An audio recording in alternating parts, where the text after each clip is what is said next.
قلت لك إنني لا أريد توسيخ السيارة. هذا ليس خطأي أنا، ليس هناك حامل أكواب.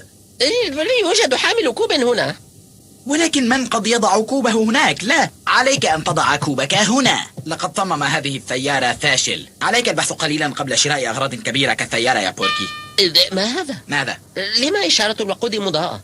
طلبت منك ملأها بالوقود. أنت لم تعطني إلا 40 دولارا. بالكاد اشتريت وجبة خفيفة وصحيفة وورقة لنصيب هذه.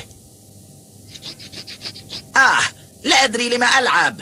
ربما علينا أن نعود أدراجنا. لا أعرف أين تقع محطة الوقود التالية. بوركي، نحن لن نعود أدراجنا. ليس لدينا وقت. لا يشير هذا الضوء إلى شيء. تستطيع القيادة ل500 كيلومتر مع هذا الضوء. هل أنت متأكد؟ أنا متأكد.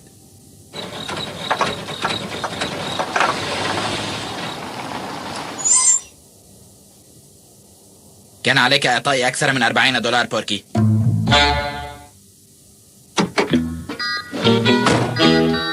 حسنا، هيا بنا. إلى أين نحن ذاهبان؟ سنعود مشيا إلى محطة الوقود لإحضار وقود. أليس على أحدنا الانتظار في السيارة؟ لماذا؟ تبدو هذه بلدة خطيرة.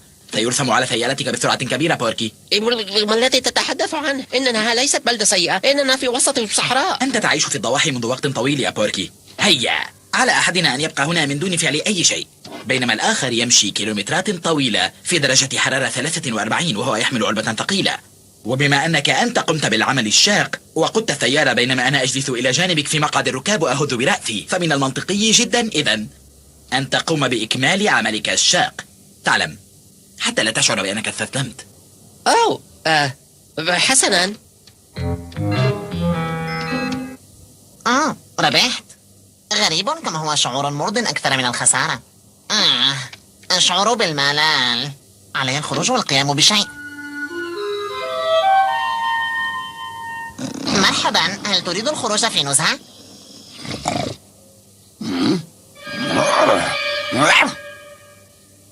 هيا، هذا مفيد لك. إنه تمرين ليمر الوقت بسرعة.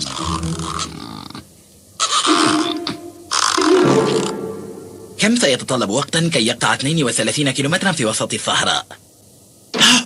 ولكن ماذا لو لم يعد؟ ماذا لو دهفته سيارة؟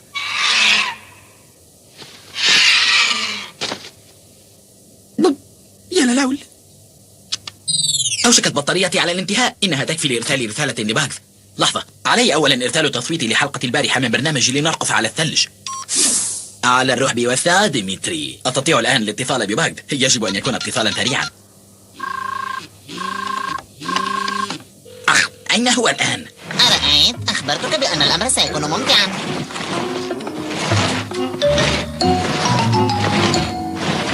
مرحبا، هذا باكس باني. لا أستطيع الإجابة الآن. الرجاء ترك اسمك الكامل ورقمك وسبب اتصالك وتاريخ ووقت مكالمتك، وسأعاود الاتصال بك. باغز، إنها حالة طارئة.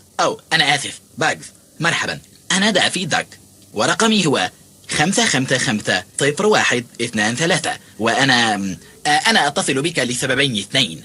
أولا، لا تنسى أن تصوت لديمتري في برنامج لنرقص على الثلج، لأنني سئمت من إعجاب اللجنة بقفزة يفجيني الدائرية الثلاثية. هذا كل ما يفعله. إنه مشهور من دون سبب. وماذا أيضا؟ أعتقد أن هناك سببا آخر مهما لاتصالي. لقد تذكرت. إننا عالقان في منتصف الصحراء. ذهب بوركي وعلى الأرجح هو رحل. تعال بسيارتك لإنقاذنا. إننا على طريق 247 عند حافة الطريق بالقرب من علامة طريق 118. الطريق السريع العلامة 118. أرجوك أسرع. صحيح، أنت تريد الوقت والتاريخ. إنها الساعة 2:39. انتهت البطارية. من يصمم هذه الهواتف؟ أغبياء. حسنا، أنت محق. هذا ليس ممتعا. لما أردت أخذ إجازة بمفردي. اتصل أحدهم. ربما في هذا الشيء لعبة أو ما شابه. لا!